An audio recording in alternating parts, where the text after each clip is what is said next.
ನಮಸ್ಕಾರ ವೀಕ್ಷಕರೇ, ವಿಶೇಷ ಕಾರ್ಯಕ್ರಮಕ್ಕೆ ಸ್ವಾಗತ. ನಾನು ಧನು ಯಲಗಚ್ಚ. ಸುಮಾರು 350ಕ್ಕೂ ಹೆಚ್ಚು ಸಿನಿಮಾಗಳನ್ನು ಮಾಡಿ ವಿಭಿನ್ನ ಪಾತ್ರಗಳಲ್ಲಿ ನಟಿಸಿ ಖ್ಯಾತಿ ಪಡೆದಂತಹ ಹರೀಶ್ ರಾಯ್ ಅವರು ನಮ್ಮ ಜೊತೆಗಿದ್ದಾರೆ. ಸೊ ಮೊದಲೇದಾಗಿ ಕಾರ್ಯಕ್ರಮಕ್ಕೆ ಸ್ವಾಗತ ಸರ್. ನಮಸ್ತೆ. ನಾನು ನಿಮ್ಮ ಹರೀಶ್ ರಾಯ್. ಮೊದಲೇದಾಗಿ ನಾನು 3 ವರ್ಷದಿಂದ ಈ ಕ್ಯಾನ್ಸರ್ ಎಂಬ ರೋಗದಲ್ಲಿ ತುತ್ತಾಗಿ ಸ್ವಲ್ಪ ಕಷ್ಟ ಅನುಭವಿಸ್ತಾ ಇದ್ದೇನೆ. ನನಗೆ 3 ವರ್ಷ ಹಿಂದೆಯಿಂದ ಕೂಡ ಇವತ್ತಿನವರೆಗೂ ಕೂಡ ಪಬ್ಲಿಕ್ TV ತಂಡದವರು ಬಂದು ನನ್ನ ಬೆನ್ನೆಲುಬಾಗಿ ನಿಂತು ನನಗೆ ಮತ್ತು ನನ್ನ ಫ್ಯಾಮ್ಲಿಗೆ ಎಲ್ಲದರಲ್ಲೂ ಸಪೋರ್ಟಾಗಿ ನಿಂತಿದ್ದಾರೆ. ಆವತ್ತಿಂದಲೂ ನನಗೆ ನನ್ನ ಈ ತೊಂದರೆ ಬಗ್ಗೆ ಎಲ್ಲ ತೋರಿಸಿ ಜನರಿಗೆ ತಲುಪಿಸಿದ್ದಾರೆ. ಇವತ್ತು ಕೂಡ ನೀವು ಬಂದಿದ್ದೀರಿ. ಪಬ್ಲಿಕ್ TV ತಂಡದವರಿಗೆ ನನ್ನ ಹೃತ್ಪೂರ್ವಕ ನಮಸ್ಕಾರಗಳು. ಸರಿ, ಹೇಗಿದ್ದೀರಿ ಸರ್? ಇವಾಗ ಆರೋಗ್ಯ ಹೇಗಿದೆ ಸರ್ ಇವತ್ತಿನ? ಒಂದು 6 ತಿಂಗಳಿಂದ ನನಗೆ ಸ್ವಲ್ಪ ಲಂಗ್ಸ್ ಇನ್ಫೆಕ್ಷನ್, ಉಸಿರಾಟ ತೊಂದರೆಗಳು ಸ್ಟಾರ್ಟ್ ಆಗ್ತಿತ್ತು. ಸೊ ಇಲ್ಲೇ ಒಂದು JP ನಗರದಲ್ಲಿ ಹಾಸ್ಪಿಟ್ಲ್ ಅಡ್ಮಿಟ್ ಆಗಿದ್ದೆ. ಅಲ್ಲಿ ಇನ್ಫೆಕ್ಷನ್ಗೆ ಏನು ಬೇಕು ಒಂದೊಂದು ವಾರ ಇಟ್ಕೊಂಡು ಇನ್ಫೆಕ್ಷನ್ಗೆ ಏನೇನು ಬೇಕು ಇಂಜೆಕ್ಷನ್ಸ್ ಎಲ್ಲ ಕೊಟ್ಟು ಕಳಿಸ್ತಾಯಿದ್ರು. ಇತ್ತೀಚೆಗೆ ಒಂದು 2.5-3 ಮಂತ್ಸ್ ಹಿಂದೆ ಮತ್ತೆ ತಿರ್ಗಾ ಸೇಮ್ ಲಂಗ್ಸ್ ಇನ್ಫೆಕ್ಷನ್. ಅದು ಇನ್ಫೆಕ್ಷನ್ ಅಂದರೆ ಯಾವ ರೀತಿ ಇರ್ತದೆ ಅಂದರೆ, ಒಂದು 2-3 ಹೆಜ್ಜೆ ಇಟ್ಟರೆ ಉಸಿರು ಕಮ್ಮಿ ಆಗ್ಬಿಡೋದು, ಗಾಳಿ ಸಾಕಾಗೋದಿಲ್ಲ, ಚಕ್ಕರ್ ಬರ್ತದೆ, ಬೆವರ್ತದೆ, ಭಯ ಸ್ಟಾರ್ಟ್ ಆಗುತ್ತೆ, ನಡೆಯೋಕ್ಕೆ ಆಗೋದಿಲ್ಲ. ಮತ್ತೆ ತಿರ್ಗಾ ಈ ಸರಿ ಅಡ್ಮಿಟ್ ಆದಾಗ ಆವಾಗ ಹೇಳ್ತಾರೆ ಇದು ನಿಮೋನಿಯಾ.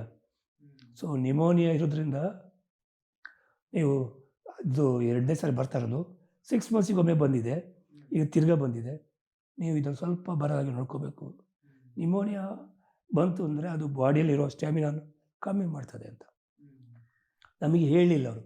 ಇದರ ಹಿಂದಿನ ಸರಿ ಅಡ್ಮಿಟ್ ಆದಾಗ ಹೇಳಲಿಲ್ಲ ಇದು ಏನು ಇನ್ಫೆಕ್ಷನ್ಗೆ ಮದ್ದು ಕೊಡ್ತಾರೆ, ಕಳಿಸ್ಬಿಡ್ತಾರೆ. ಈ ಸರಿ ಹೇಳಿದರು.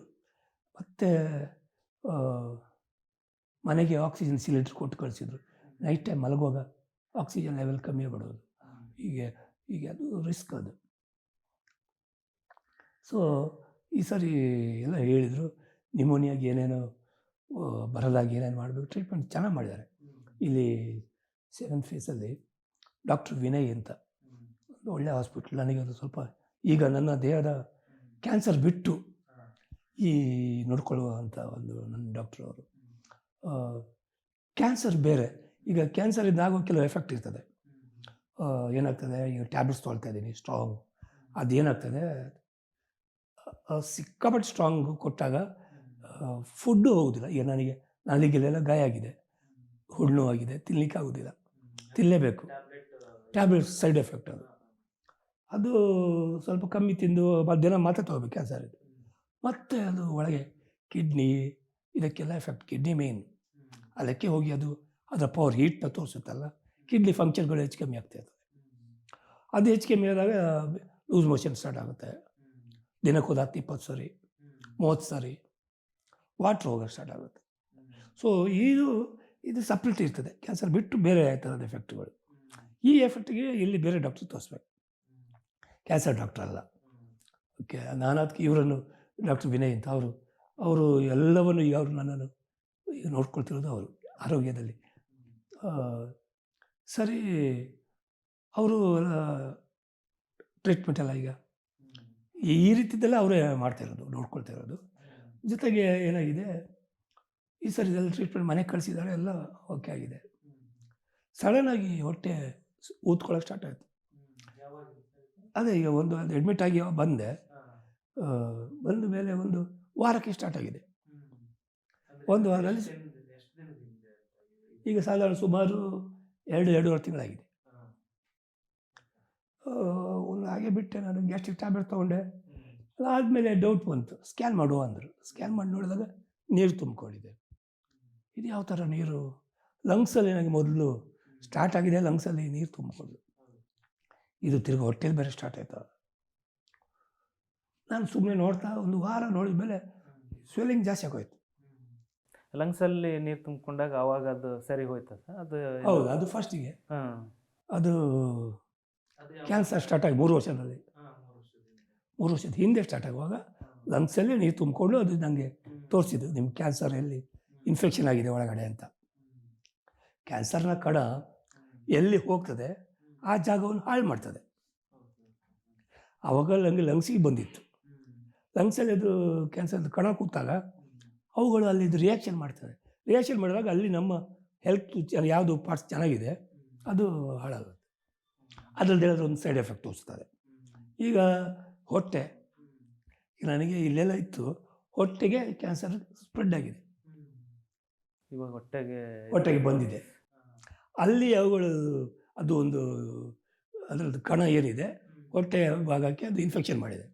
ಆ ಇನ್ಫೆಕ್ಷನ್ ಇವತ್ತು ಬಾಡಿಯಲ್ಲಿ, ನನ್ನ ದೇಹದಲ್ಲಿ ಆಲ್ಬಮಿನ್ ಹೇಳ್ತೀವಿ, ಪ್ರೋಟೀನ್, ದೇಹದಲ್ಲಿ ಪ್ರೋಟೀನ್ ಇರಬೇಕು, ರಕ್ತದಲ್ಲಿ ಸೇರ್ಕೊಂಡಿರ್ತದೆ ದೇಹದಲ್ಲಿ, ರಕ್ತದಲ್ಲಿ.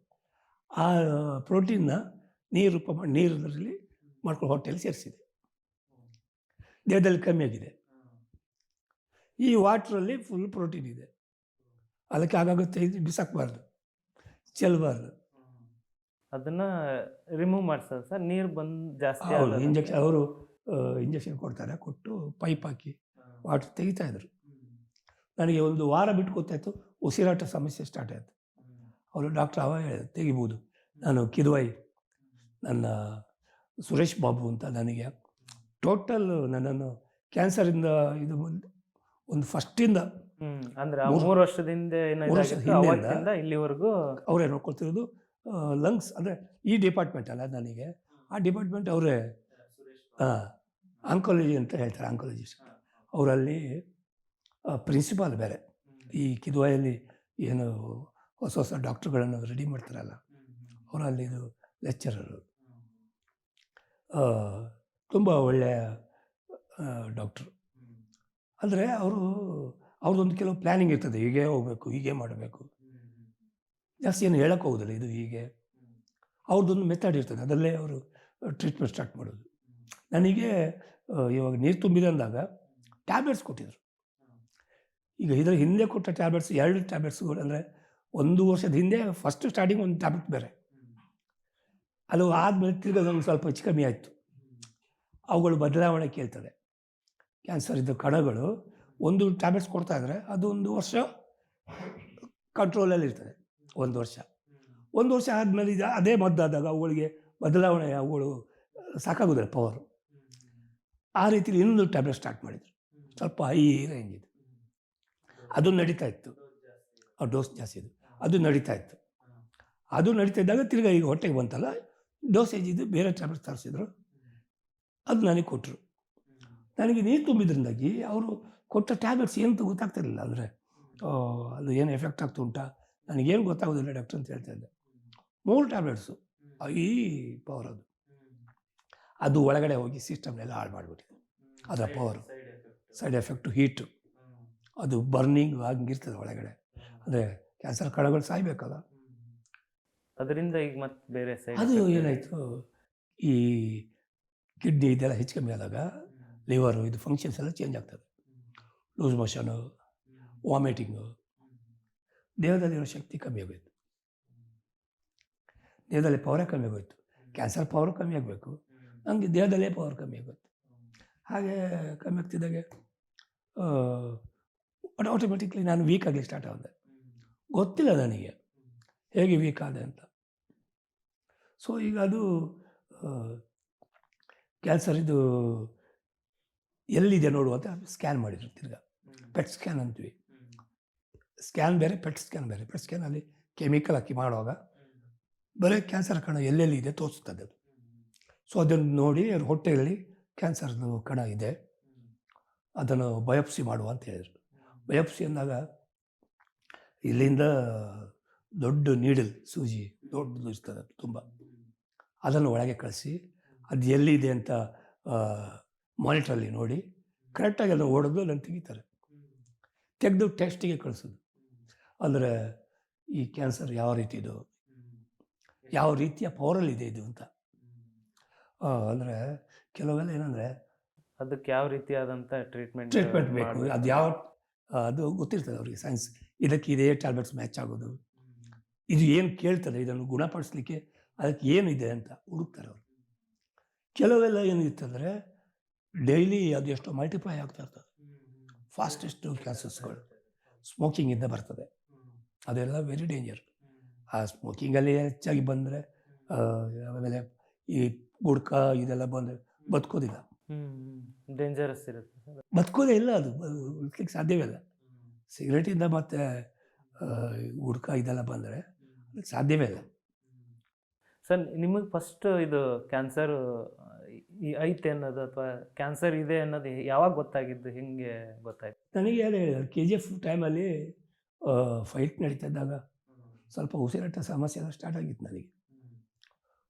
ಫೈಟ್ ಮಾಡ್ಬೇಕಾದ್ರೆ ಜಾಸ್ತಿ ಇದು ದಮ್ಮೆಲ್ಲ ಟೈರ್ಡ್ ಆಗ್ತಿದ್ದೆ. ಸರಿ, ಆಮೇಲೆ ನೋಡೋ ಮುಂದೆ ಆರೋಗ್ಯದ ವ್ಯತ್ಯಾಸ ಇರ್ಬೋದು, ಡಸ್ಟೆಲ್ಲ ಇತ್ತು ಅಲ್ಲಿ. ಸರಿ, ಮನೆ ಬಂದೆಲ್ಲ ಒಳ್ಳೆ ಪ್ರಾಕ್ಟೀಸ್ ಮಾಡ್ತಾಯಿದ್ದೆ, ವಾಕಿಂಗು ಸ್ವಲ್ಪ ಸ್ಟ್ರೆಂತ್ ಆಗಿರುವ.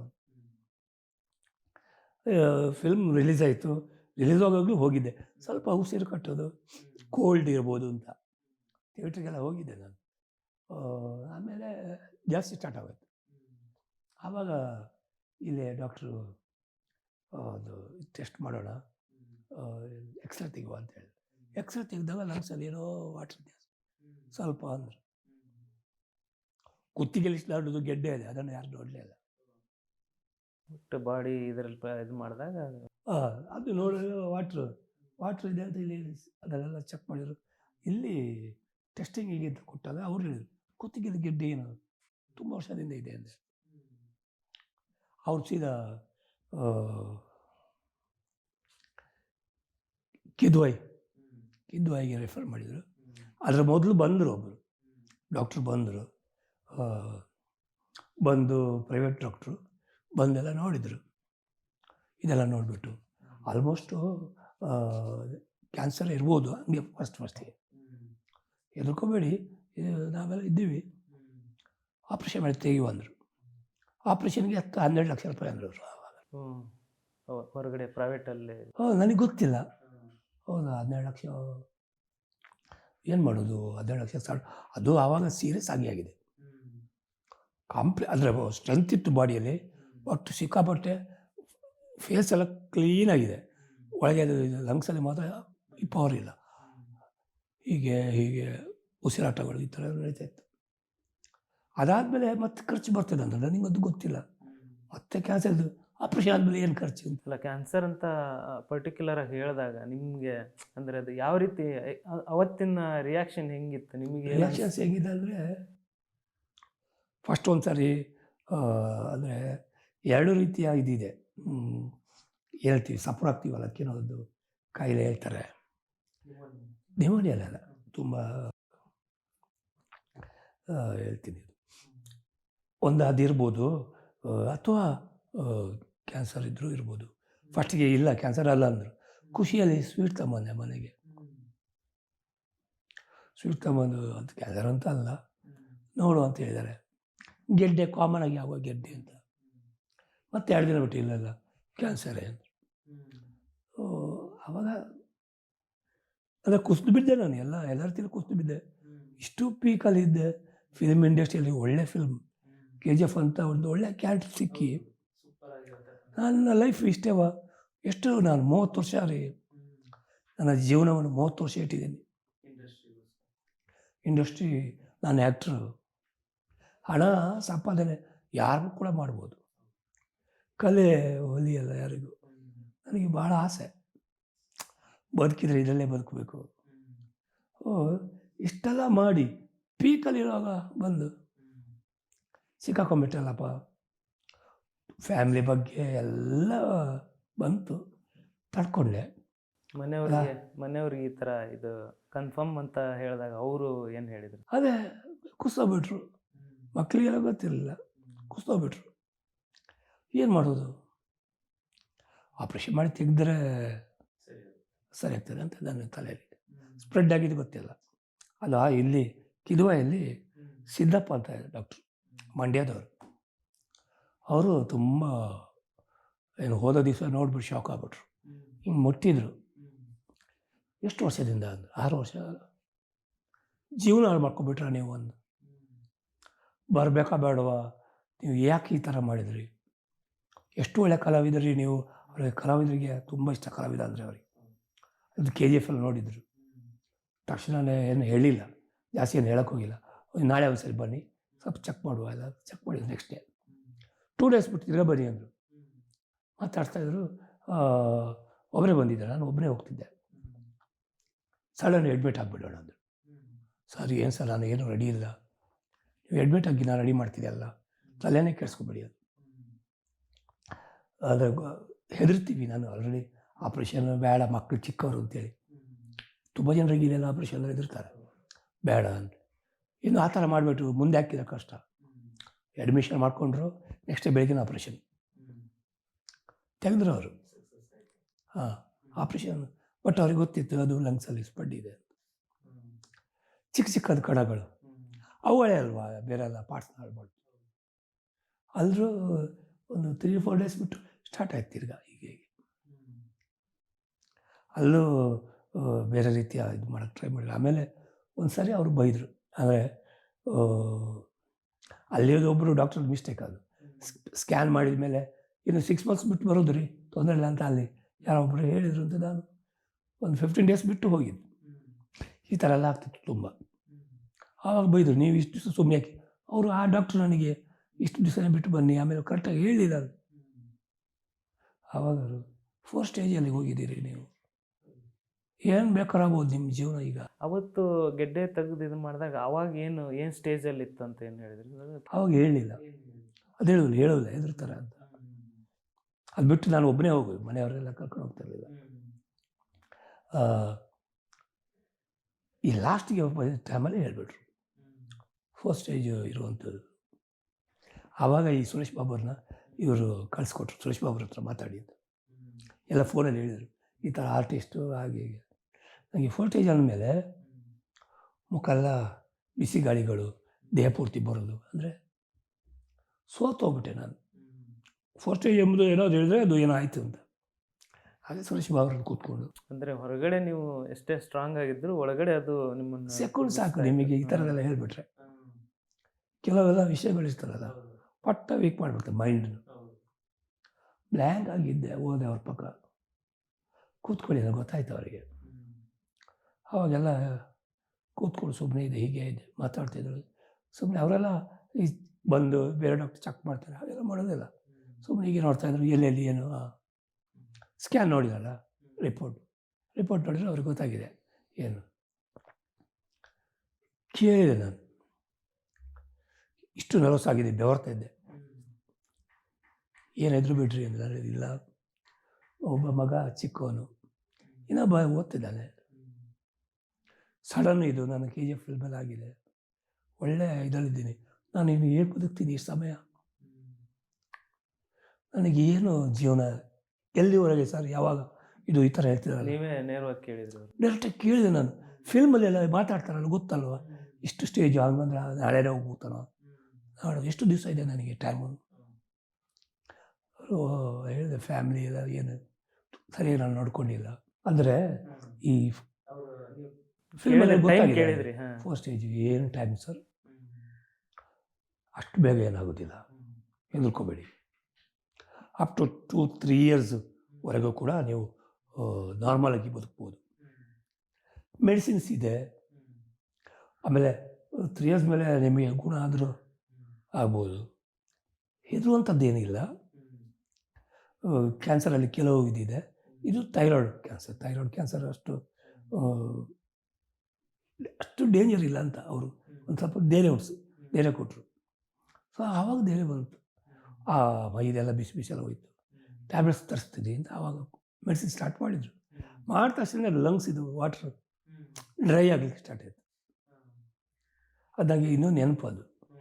ಅಷ್ಟು ಭಾರ, ಈ 2 ಲೀಟ್ರ್ ನೀರು ಗುಳುಗುಳುಗಳು ಸೌಂಡ್ ಬರುತ್ತಲ್ಲ, ಒಂದು ಸ್ವಲ್ಪ ಖಾಲಿ ಆಗಿಬಿಟ್ರೆ ಆ ರೀತಿ ಕೂತ್ರೆ ಮಲಗಿದ್ರೆ ಇದ್ದರೆ ಸೌಂಡ್ ಬರೋದು. ಅದು ಕಮ್ಮಿ ಆಗಿ ಸ್ಟಾರ್ಟ್ ಆಗೋಯ್ತು. ಸೊ ಡಾಕ್ಟ್ರು ಖುಷಿಪಟ್ಟರು, ಇಲ್ಲ ಟ್ರೀಟ್ಮೆಂಟ್ ಚೆನ್ನಾಗಿ ಆಗ್ತಾ ಉಂಟು. ಸೊ ಅದು ಟ್ರೀಟ್ಮೆಂಟಿಂದ ನಾನು ಲಂಗ್ಸಿದ್ದು ಪ್ರಾಬ್ಲಮ್ ಸಾಲ್ವ್ ಮಾಡ್ಕೊಂಡು ಬಂದೆ. ಅಲ್ಲಿಂದ ಮತ್ತೆ ಸ್ವಲ್ಪ ಪ್ರಾಬ್ಲಮ್ ಸ್ಟಾರ್ಟ್ ಆಯಿತು. ಹಾಗೆ ಬೇರೆ ಟ್ಯಾಬ್ಲೆಟ್ಸು. ಈಗ ಹೊಸ ಟ್ಯಾಬ್ಲೆಟ್ಸ್ ಈಗ. ಅವಾಗ ಅವಾಗ ಆಪರೇಷನ್ ಆಯ್ತಲ್ಲ, ಆ ಟೈಮಲ್ಲಿ ಖರ್ಚಿಗೆ ಯಾರು ನಿಮಗೆ ಸಹಾಯ ನನಗೆ ಅದೇ ಏನಾಯ್ತು ಅಂದರೆ ಇವರು 12 ಲಕ್ಷ ಬರೋ ಆಪರೇಷನ್ಗೆ ಅಂದರು. ನಾನು ತುಂಬ ಕಡೆಯಲ್ಲಿ ಕೇಳಿದೆ, ಕೆಲವು ಪ್ರೊಡ್ಯೂಸರ್ ಹತ್ರ ಕೇಳಿದೆ. ಆಮೇಲೆ ಒಬ್ಬರು ನನಗೆ ಫಿಲ್ಮ್ ಇಂಡಸ್ಟ್ರಿ ಅವರೇ, ಅವರು ಕಿದುವಲ್ಲಿ ಅವರು ಒಬ್ಬರು ಬೇಕಾದವ್ರು ಇದ್ದಾರೆ, ದೊಡ್ಡ ಪೋಸ್ಟಲ್ಲಿರೋರು. ಅವ್ರದ್ದು ನಂಬರ್ ಕೊಡ್ತೀನಿ, ಭೇಟಿಯಾಗಿ ಅಲ್ಲಿ ಕಿದ್ವೈ ಈ ಏನು ಕಾರ್ಡಿದ್ದವರಿಗೆಲ್ಲ ಫ್ರೀ ಇದೆ ಗೌರ್ಮೆಂಟ್. ಅದು ನಮಗೆ ಅದಿಲ್ಲ, ಖರ್ಚು ಕಡಿಮೆ ಇದೆ. ಈಗ 1 ಲಕ್ಷ ಆಗೋದಿದ್ರೆ ಒಂದು 20,000 ರೂಪಾಯಲ್ಲಿ ನಮಗೆ ಆ ರೀತಿ ಟ್ರೀಟ್ಮೆಂಟ್ ತುಂಬ ಕಡಿಮೆ ರೇಟಿಗೆ, ತುಂಬ ಲೋ ರೇಟಿಗೆ. ಆಪ್ರೇಷನ್ಗೆಲ್ಲ ಅವ್ರು ಹೇಳೋಕ್ಕೆ ಕಡಿಮೆ ರೇಟು. ಆಪ್ರೇಷನ್ ಮೋಸ್ಟ್ಲಿ ಫ್ರೀ ಇರ್ತದೆ, ಚಾರ್ಜ್ ಇರಲಿಲ್ಲ. ಬಟ್ ಅದು ಬೇಕಾದ ಇದು ಬೇಕಲ್ಲ, ಟೂಲ್ಸ್ಗಳೆಲ್ಲ ಅವ್ರದ್ದು, ಬ್ಲೇಡ್ಸ್, ಇಂಜೆಕ್ಷನ್ಸ್, ಅದು ಇದು ಅದರದ್ದು ಕೆಲವು ಬಿಲ್ ಇರ್ತದೆ. ಆ ರೀತಿ ತುಂಬ ಕಡಿಮೆ. ನಾನು ಇಲ್ಲೇ 12 ಲಕ್ಷ ಯಾರು ಹೆಲ್ಪ್ ಮಾಡಿಲ್ಲ, ಹೆಲ್ಪ್ ಕೇಳೋದು ಗೊತ್ತಿರಲಿಲ್ಲ. ಅದಾದಮೇಲೆ ಖರ್ಚು ಉಂಟು, ಅದು ನಂಗೆ ಗೊತ್ತಿಲ್ಲ. ಅದಾದಮೇಲೆ ಟ್ರೀಟ್ಮೆಂಟ್ ಏನಿಗೆ ಕಾಸ್ಟ್ಲಿ, ಟ್ಯಾಬ್ಲೆಟ್ಸ್ಗಳು, ಅದು ಇದು ಸ್ಕ್ಯಾನ್ ಮಾಡಬೇಕು, ಪೆಟ್ ಸ್ಕ್ಯಾನ್ ಮಾಡಬೇಕು. ಈ ರೀತಿ ಒಂದೊಂದೇ ಚೇಂಜಸ್ ಆಗ್ತಾನೆ ಇರ್ತದೆ. ಅದು ಕಂಟಿನ್ಯೂ, ಅದು ನಮ್ಗೆ ಹೆಂಗೆ ಗೊತ್ತು. ಆ ಟೈಮಲ್ಲಿ ಅದು ನಾನು ಒಬ್ಬರು ಯೂಟ್ಯೂಬರ್, ನಾನು ಹೋಗಿ ಬರ್ತಾಯಿದ್ದೆ. ಯೂಟ್ಯೂಬರ್ ಒಬ್ಬರು ನಮ್ಮ ಗೋಪಿಗೌಡರು ಅಂತ, ಅವರು ನೋಡಿ ಫೈಲಲ್ಲಿ ಇತ್ತಲ್ಲ, ನೋಡಿ ಏನು ಸರ್ ಹಿಂಗೆ ಫ್ರೆಂಡ್ ಮೀಟ್ ಅಲ್ವ? ಇಲ್ಲ ಸರ್, ನಿಮ್ಮ ಫೈಲಲ್ಲಿ ಹೆಸರು ಕಾಣು ದೊಡ್ಡ. ಹಾಗೆ ಬನ್ನಿ, KGF ಆವಾಗ ತುಂಬ ಬಿಸಿ, ಹೆಸರುಗಳು ಬ್ಯುಸಿ ಆಯಿತು. ಎಲ್ಲರೂ ಸೇರಿ, ಇಲ್ಲ ನೀವು KGF ಚೆನ್ನಾಗಿ ಮಾಡಿದ್ರಿ, ನಾನು ಏನಾದ್ರು ಮಾತಾಡ್ತೀನಿ ಅಂತ ಅವರು ನಿಂತರು ಸಪೋರ್ಟಿಗೆ. ಅವ್ರು ನಿಂತು ಸಡನ್ನಾಗಿ ಅಲ್ಲಿಂದಲೇ ಕರ್ಕೊಂಡು ಹೋಗಿದ್ದವ್ರು.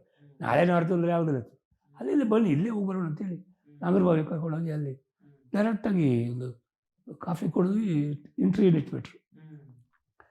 ಆವಾಗ ನನಗೆ ಗೊತ್ತಿಲ್ಲ ಇದೆಲ್ಲ ಏನು, ಸೋಷಿಯಲ್ ಮೀಡಿಯಾದಾಗ ಗೊತ್ತಿಲ್ಲ ನನಗೆ ಅಷ್ಟು. ಪಬ್ಲಿಕ್ಕಿಗೆಲ್ಲ ಗೊತ್ತಾಯ್ತಲ್ಲ, ಜನ ಸಪೋರ್ಟಿಗೆ ಬಂದರು. ಜೊತೆಗೆ ನಮ್ಮ ಹೀರೋಗಳೆಲ್ಲ ಬಂದು ನಿಂತರು. ಆವಾಗ ಅಂದರೆ ಯಾರ್ಯಾರು ಬಾಡಿ ಸ್ಟ್ರಾಂಗ್ ಇತ್ತು ಅವತ್ತಿನ ಟೈಮ್, ಅಂದರೆ ಧೈರ್ಯ ಇತ್ತು. ಹೀರೋಗಳು ಯಾರ್ಯಾರು? ಹೀರೋ ನೋಡಿ, ಫಸ್ಟ್ ಯಶ್ ಅವರು ಬಂದರು. ಯಶ್ ಅವರು ಫೋನ್ ಮಾಡಿದರು ನೈಟ್ ಟೈಮಲ್ಲಿ, ಏನು ಸರ್ ಈ ಥರ ಆಗೋಯ್ತು, ಏನು ಬೇಕು ನಿಮಗೆ, ನಾನು ಇಲ್ವಾ? ನನಗೆ ಗೊತ್ತಿಲ್ಲ ಹಿಂಗಾಗಿದೆ ಅಲ್ಲ.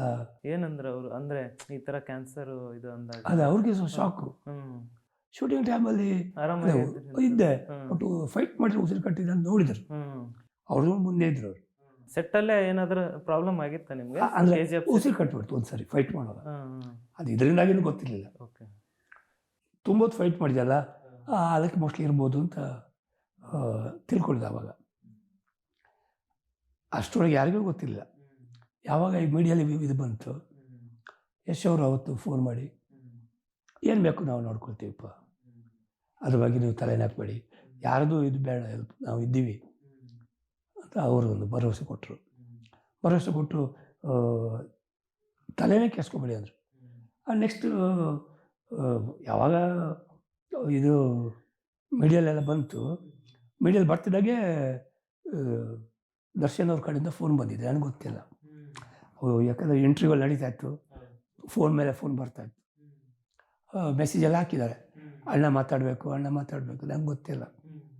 ಆಮೇಲೆ ನೈಟು ಕಾಲ್, ದರ್ಶನ್ ಅವರೇ ಏನಾಯಿತು ಗುರುಗಳೇ, ಯಾಕೆ ಒಂದು ಮಾತು ಕೇಳೋದಲ್ವ, ಮೀಡಿಯಲ್ಲಿ ಬಂದು ಯಾಕೆ ಇದು ಈ ಥರ, ಅಂದರೆ ನಾವೆಲ್ಲಿರುವಾಗ ಯಾಕೆ ಪಬ್ಲಿಕಲ್ಲಿ, ನನಗೆ ಗೊತ್ತಿಲ್ಲ ಏನು ಅಂತ. ಏನು ಬೇಕು ಮಾಡ್ತೀವಿ, ದರ್ಶನ್ ಅವರು ಹೆಲ್ಪಿಗೆ ನಿಂತರು. ಅದು ನನಗೆ ಧೈರ್ಯ ಬಂದುಬಿಡ್ತು.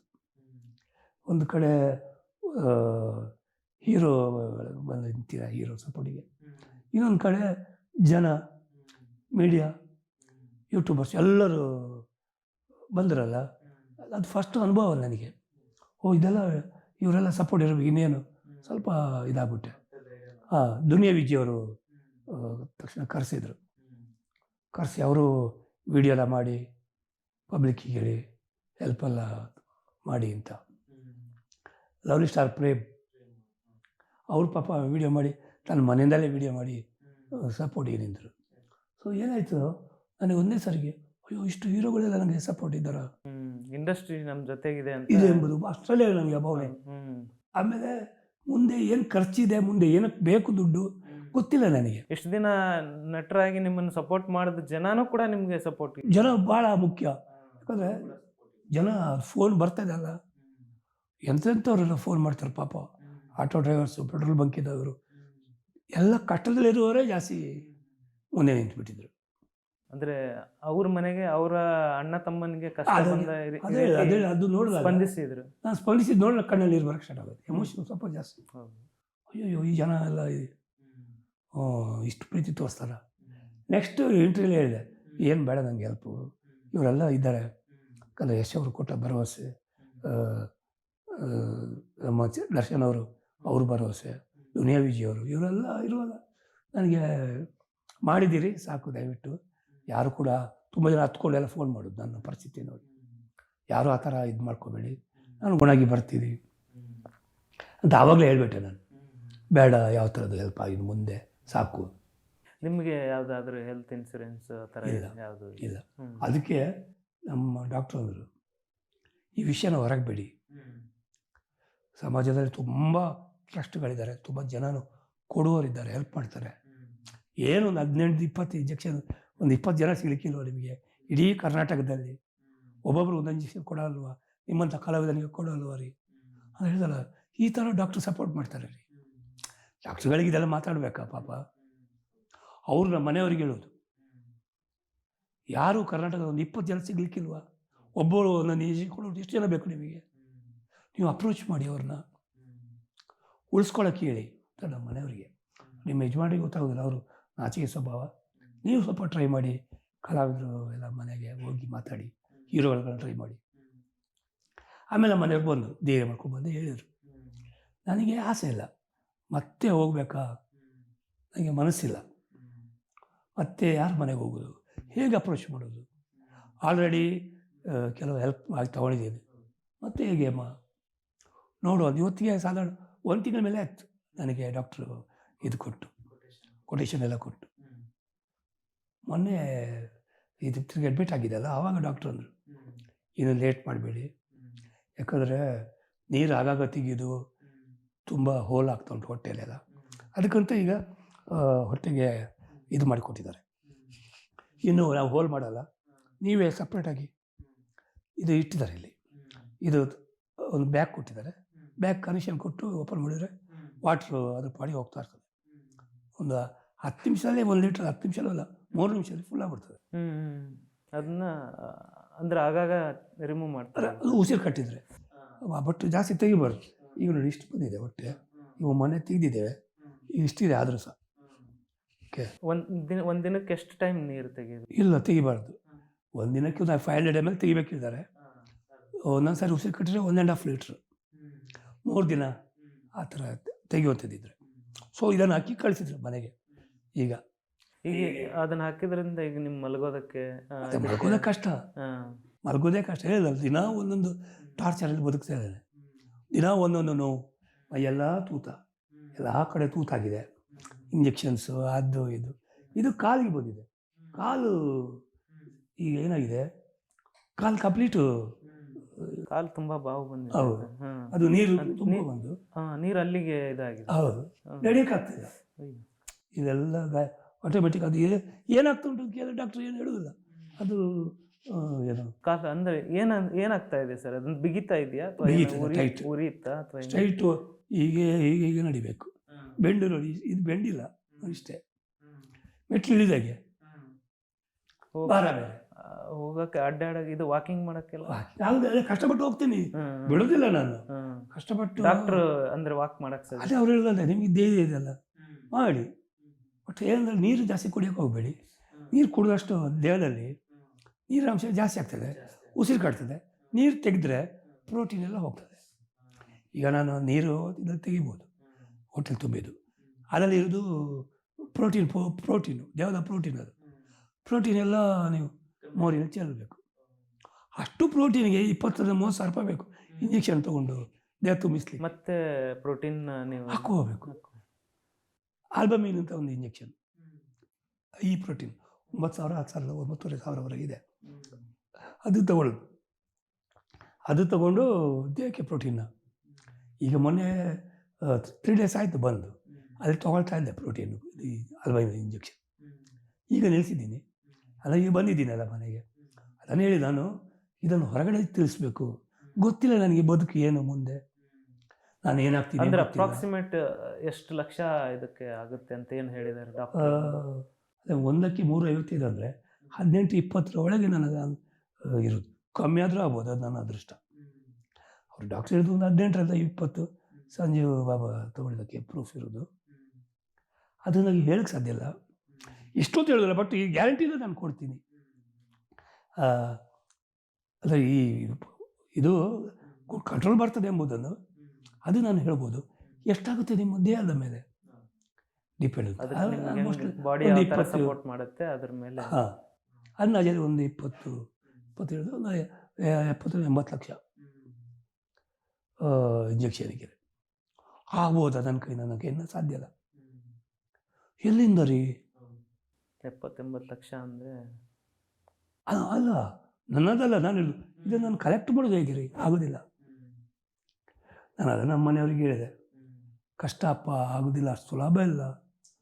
ನಾವು ಇದು 2ನೇ ಸಾರಿ ಇದಾಗೋದು ಇಲ್ಲ. ನೀವು ಮಾಡಿಲ್ಲ ಅಂದರೆ ಮತ್ತು ನಮ್ಮ ಜೀವನ, ನೀವು ನಿಂತಿಲ್ಲ, ನಮ್ಮ ಲೈಫ್ ಏನು ಮುಂದೆ? ನಮ್ಗೆ ಯಾರು ಮುಂದೆ ಹಿಂದೆ ನೋಡು? ನೀವು ಇದ್ರೇ ನಮಗೊಂದು ಬದುಕು. ಟಿವಿ ಮೂಲಕ ಕೇಳೋದು. ಹೌದು. ಅಂದರೆ ನಾನು ನಿಮ್ಮಲ್ಲಿ ಎಲ್ಲರಲ್ಲಿ ಒಂದು ಕಳಕಳಿಯ ಒಂದು ವಿನಂತಿ. ನಾನು ಈ ಥರ ಒಂದು ಇದರಲ್ಲಿ ಸಿಕ್ಕಾಕೊಂಡಿದ್ದೀನಿ. ಧೈರ್ಯ ಮಾಡಿ ಹೋರಾಡುವ ಅಂದರೆ ನನ್ನ ದೇಹ ಬಿಡ್ತಾ ಇಲ್ಲ. ಹೊರಗೆ ಬರುವ ಎಲ್ಲ ನಾಯಕರನ್ನು ಭೇಟಿಯಾಗುವ ಅಂದರೆ ದೇಹ ಪರಿಸ್ಥಿತಿ, ಹೊಟ್ಟೆ ನೀರು ತುಂಬಿಕೊಂಡು ನಡೀಲಿಕ್ಕೆ ಆಗೋದಿಲ್ಲ. ಕಾಲು ಉತ್ತ, ಉಸಿರಾಟದ ಸಮಸ್ಯೆ. ಅದರಿಂದಾಗಿ ನಾನು ಪಬ್ಲಿಕ್ ಟಿವಿಯವರ ಮುಖಾಂತರ ನಾನು ಎಲ್ಲ ಚಿತ್ರರಂಗದ ನಟ ನಟಿಯರು, ನಿರ್ಮಾಪಕರು, ನಿರ್ದೇಶಕರಲ್ಲಿ, ಚೇಂಬರಲ್ಲಿ ಕೂಡ, ಚೇಂಬರ್ ಅವ್ರ ಹತ್ರ ಕೂಡ ಕೇಳ್ಕೊಳ್ಳೋದಿಷ್ಟೇ, ನನ್ನ ಈ ಕಷ್ಟಕ್ಕೆ ಸ್ಪಂದಿಸಿ ನನಗೆ ಸಹಾಯ ಮಾಡಿ. ನಾನು ಈ ಕಷ್ಟದಿಂದ ಹೊರಗೆ ಬರಬೇಕು. ನಾನು ಮತ್ತೆ ಬಣ್ಣ ಹಚ್ಕೋಬೇಕು. ಎಲ್ಲಕ್ಕಿಂತ ಮುಖ್ಯವಾಗಿ ನನ್ನ ಫ್ಯಾಮ್ಲಿ, ಹೆಂಡತಿ, ಮಕ್ಕಳು, ಅವ್ರ ಜೊತೆ ನಾನು ಇರಬೇಕು ಸ್ವಲ್ಪ ಸಮಯ. ಅದರಿಂದಾಗಿ ನಿಮ್ಮಲ್ಲಿ ಒಂದು ಕಳಕಳಿ ವಿನಂತಿ, ನನಗೆ ರಕ್ಷಣೆ ಮಾಡಿ, ನನ್ನನ್ನು ಈ ಕಷ್ಟದಿಂದ ಪಾರು ಮಾಡಿ. ನನಗೆ ಬರೋಕ್ಕಾಗದಿದ್ದರೂ ನನ್ನ ನಂಬರಿಗೆ ಒಂದು ನಿಮ್ಮ ಅಷ್ಟೆಂಟ್ರು ಅಂದಾಗ ಅದು ಫೋನ್ ಮಾಡಿಸಿದರೆ ಬಂದು ನಾನು ಪರ್ಸಲ್ಲಿ ಭೇಟಿ ಮಾಡ್ತೀನಿ, ಪ್ರಯತ್ನ ಪಡ್ತೀನಿ. ಒಂದು ವೇಳೆ ಏನು ನಿಮಗೆ ಇನ್ನೂ ಬೇರೆ ರೀತಿಯಲ್ಲಿ ನನಗೆ ಸಹಾಯ ಮಾಡಬೇಕು ಅನಿಸಿದರೆ ಒಂದು ವಿಡಿಯೋ ಮಾಡಿ ಅರಿಷ್ಟವಾಗಿ ಈ ಥರ ಸಪೋರ್ಟ್ ಮಾಡಿ ಅಂತ ನೀವು ಒಂದು ನಿಮ್ಮ ಸೋಷಿಯಲ್ ಮೀಡಿಯಲ್ಲಿ ಬಿಟ್ಟರೆ ನನಗೊಂದು ಬದುಕು ಕಟ್ಕೊಳ್ಳೋ ಒಂದು ಅವಕಾಶ ಸಿಗ್ತದೆ. ಅದರಿಂದಾಗಿ ದಯವಿಟ್ಟು ಎಲ್ಲ ಜನರಾಗಲಿ ಯಾರೇ ಆಗಲಿ ಈ ಕಷ್ಟದಿಂದ ನಾನು ಪಾರು ಮಾಡಿ ಅಂತ ಕೇಳ್ಕೊಳ್ತೀನಿ. ಹಾಗೆ ಎಲ್ಲ ಏನು ಎಲ್ಲ ಜನರಲ್ಲಿ ನಿಮ್ಮ ಸೋಷಿಯಲ್ ಮೀಡಿಯಲ್ಲಿ ಹರೀಶ್ರಾಗೆ ಸಪೋರ್ಟ್ ಮಾಡ್ತೀವಿ ಅಂತ ಒಂದು ಧೈರ್ಯ ತುಂಬಿ ಅಂತ ಕೇಳ್ಕೊಳ್ತೀನಿ.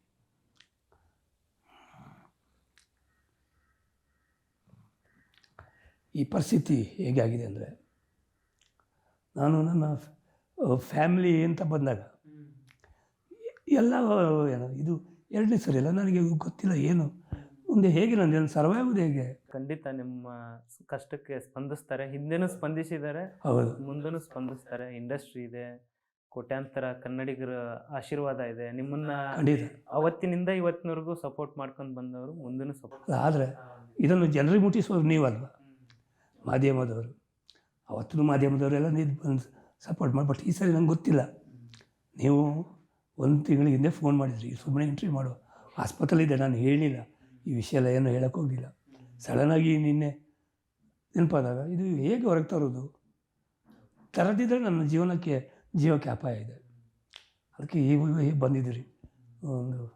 ಇದು ಜನರಿಗೆ ತಲುಪಲಿ, ಎಲ್ಲರ ಹೃದಯಕ್ಕೆ ತಲುಪಲಿ. ನಾಯಕ ನಟರಿಗೆ, ನಾಯಕಿಯರಿಗೆ, ಇವಾಗಿಲ್ಲ ಹೀರೋಯಿನ್ಸ್ ಎಲ್ಲ ತುಂಬ ಪವರ್ಫುಲ್ ಆಗಿದ್ದಾರೆ. ಪ್ರತಿಯೊಬ್ಬರು ಕೂಡ. ನಿಮ್ಮ ಒಂದು ಒಂದು ವಿಡಿಯೋ ಬೈಟ್ ಆದರೂ ಸಿಕ್ಕಿದ್ರೆ ನನಗೆ ಹೆಲ್ಪ್ ಆಗ್ತದೆ. ಬೇಗ ಗುಣಮುಖರಾಗಿ ಸರ್. ನಿಮಗಿರೋ ಧೈರ್ಯ, ಈ ಕಾನ್ಫಿಡೆನ್ಸು ನಿಮಗೆ ಆರೋಗ್ಯ ಭಾಗ್ಯ ಕೊಡುತ್ತೆ ಅಂತ ನಮ್ಗೆ ಕೂಡ ನಂಬಿದೆ ಸರ್. ಖಂಡಿತ. ತುಂಬ ತುಂಬ ಏನು ಚಾನಲ್ ನೀವು ಮೊದಲಿಂದ ಬಂದು ನಮಗೆ ಸಪೋರ್ಟ್ ನಿಂತಿದ್ದೀರಿ. ಸರಿ, ಏನಾದರೂ ನಿಮಗೆ ಬೇಜಾರು ಅಥವಾ ಯಾರಿಗಾದರೂ ಈ ಮೂಲಕ ಥ್ಯಾಂಕ್ಸ್ ಹೇಳೋದು ಅಥವಾ ಯಾರಿಗಾದರೂ ಕ್ಷಮೆ ಕೇಳಬೇಕು ಅಥವಾ ಏನಾದರೂ ಒಂದು ನಿಮಗೆ ನಿಮ್ಮ ಜೀವನದಲ್ಲಿ ನಡೆದಂಥ ಒಂದು ಕೆಟ್ಟ ಘಟನೆ ಅಥವಾ ಅದನ್ನೇನಾದರೂ ನೆನಪು ಮಾಡ್ಕೊಳ್ಳೋದು ಅಥವಾ ಅದ್ರ ಬಗ್ಗೆ ಏನಾದರೂ ಹೇಳ್ಕೋಬೇಕಂತ ನನಗೆ ಈಗ ಅಂದರೆ ನನಗಿರುವ ಪರಿಸ್ಥಿತಿಗೆ ನನಗೆ ಯಾವುದು ನೆನಪು ಬರ್ತಾಯಿಲ್ಲ. ನನಗಿರುವ ನೋವು, ಈ ನೋವಿಗೆ ಹೊಟ್ಟೆಯಲ್ಲಿ ಹಿಂಗೆಲ್ಲ ಆದಮೇಲೆ ಏನು ಮಾತಾಡಲಿಕ್ಕೂ ಉಸಿರಬೇಕು, ಲಂಗ್ಸಲ್ಲಿ ಪವರ್ ಬೇಕು, ಅದೆಲ್ಲ ಬಂದು ಗೊತ್ತಾಗ್ತಿಲ್ಲ. ಆದರೆ ಥ್ಯಾಂಕ್ಸ್ ಅಂದರೆ ಚಿತ್ರರಂಗದವರೇ, ನಾನು ಇಷ್ಟು ಬೆಳೆಸಿದವರು, ನಿರ್ದೇಶಕರು, ನನಗೆ ಇಷ್ಟು ಕ್ಯಾರೆಕ್ಟ್ರ್ ಕೊಟ್ಟು ನನಗೊಂದು ಹೆಸರು ಕೊಟ್ಟು ಕಷ್ಟ ಅಂದಾಗ ಜನ ನನಗೆ ಸಹಾಯ ಮಾಡಿ ಬರ್ತಾರೆ. ಕಾರಣ ನಾವು ಕಲಾವಿದ ಅಂತೇಳಿ. ನಾನು ಕಲಾವಿದ ಮಾಡಿದ್ದು ಚಿತ್ರರಂಗದ ಟೆಕ್ನಿಷಿಯನ್ಸ್, ಅವರಿಗೆ ನಾನು ಚಿರಋಣಿಯಾಗಿರ್ತೀನಿ. ಎಲ್ಲರಿಗೂ ಜೊತೆಯಲ್ಲಿ ಎಲ್ಲ ನಾಯಕ ನಟರು, ನಾಯಕಿಯರು, ಪ್ರೊಡ್ಯೂಸರ್ಸು ಎಲ್ಲರೂ ನನಗೆ ಇಷ್ಟು ಅರಿಷ್ಟವಾದ ಆಗ್ಲಿಕ್ಕೆ ಕಾರಣವೇ ಚಿತ್ರರಂಗದ ನಿರ್ಮಾಪಕರು, ನಿರ್ದೇಶಕರು, ಕಲಾವಿದರ ಜೊತೆಗಿರುವವರು, ನಾಯಕ ನಟರು ಎಲ್ಲ. ಎಲ್ಲರಿಗೂ ಹೃದಯಪೂರ್ವಕವಾಗಿ ಧನ್ಯವಾದ ಹೇಳೋಕ್ಕೆ ಇಷ್ಟಪಡ್ತೀನಿ. ಕಲಾವಿದನ ಒಂದು ಬೆಲೆ ಏನು ಅಂತ ನನಗೆ ತುಂಬ ಗೊತ್ತು. ಮುಂದೆ ಕೂಡ ನಾನು ಕಲಾವಿದನಾಗಿ ಬದುಕಬೇಕು, ನನ್ನ ಜೀವ ಇರುವವರೆಗೆ ಕೂಡ ಬಣ್ಣ ಹಾಕ್ಕೋಬೇಕು ಅಂತ ಆಸೆ. ದಯವಿಟ್ಟು ಎಲ್ಲರಿಗೂ ಹೇಳಿದಷ್ಟೇ, ಮುಂದೆ ನಾನು ಈ ಇದರಿಂದ ಗೆದ್ದು ಬಂದರೆ ನನಗೊಂದು ಒಳ್ಳೆಯ ಕ್ಯಾರೆಕ್ಟ್ರ್ ಕೊಟ್ಟು ಮತ್ತೆ ನನ್ನನ್ನು ಬೆಳೆಸಿ ಅಂತ ಕೇಳ್ಕೊಳ್ತೀನಿ. ಹಾಗೆ ಯಾರಿಗಾದರೂ ಆ ನೋವು ತಪ್ಪು ಆಗಿರ್ತದೆ ನನ್ನಿಂದ, ಇಲ್ಲ ಅಂತ ನಾನು ಹೇಳೋದು, ನಾನೊಬ್ಬ ಮನುಷ್ಯನೇ. ನನ್ನಿಂದ ತಪ್ಪಾಗಿದ್ದಲ್ಲಿ ನಾನು ನಮ್ಮ ಹತ್ರ ಕ್ಷಮೆ ಕೇಳ್ತೀನಿ. ಏನೇ ತಪ್ಪಾಗಿದ್ದರೂ ನಾನು ಕ್ಷಮಿಸಿ, ನಾನು ಇವತ್ತಿನ ಪರಿಸ್ಥಿತಿಯಲ್ಲಿ ಶುದ್ಧವಾದ ಮನಸ್ಸಿಂದ ಬದುಕಬೇಕು. ಇರೋಷ್ಟು ದಿವಸ ನನಗೆ ಯಾವುದೂ ಥರದ ವ್ಯಾಮೋಹ ಇಲ್ಲ. ಇರೋಷ್ಟು ದಿವಸ ನನ್ನ ಒಂದು ಸಂಸಾರಕ್ಕೆ ಒಂದು ನೆಲೆ ಮಾಡಬೇಕು, ಇಷ್ಟೇ ಒಂದು ನನ್ನ ಜೀವನ. ಇದಕ್ಕೆಲ್ಲ ಎಲ್ಲರ ಸಪೋರ್ಟ್ ಬೇಕು. ಎಲ್ಲರಿಗೂ ನಾವೊಂದು ಕೇಳೋದು, ಈ ಮುಖದ ಕೈ ಮುಗ್ದು ಕೇಳ್ಕೊಳ್ತಿದ್ದೇನೆ, ನಿಮ್ಮ ಏನಾದರೂ ಸೋಷಿಯಲ್ ಮೀಡಿಯಾದಲ್ಲಿ ನಿಮ್ಮದೇನಾದರೂ ನನ್ನ ಬಗ್ಗೆ ಒಂದು ಚಿಕ್ಕ ವೀಡಿಯೋ ಆದರೂ ಮಾಡಿ ನನಗೆ ಸಪೋರ್ಟಾಗಿ ನಿಂತು ಜನರಿಗೆ ಇದೊಂದು ವಿಷಯ ಮುಟ್ಟುವಾಗಿ ಮಾಡಿ ಅಂತ ಕೇಳ್ಕೊಳ್ತೀನಿ. ಧನ್ಯವಾದ.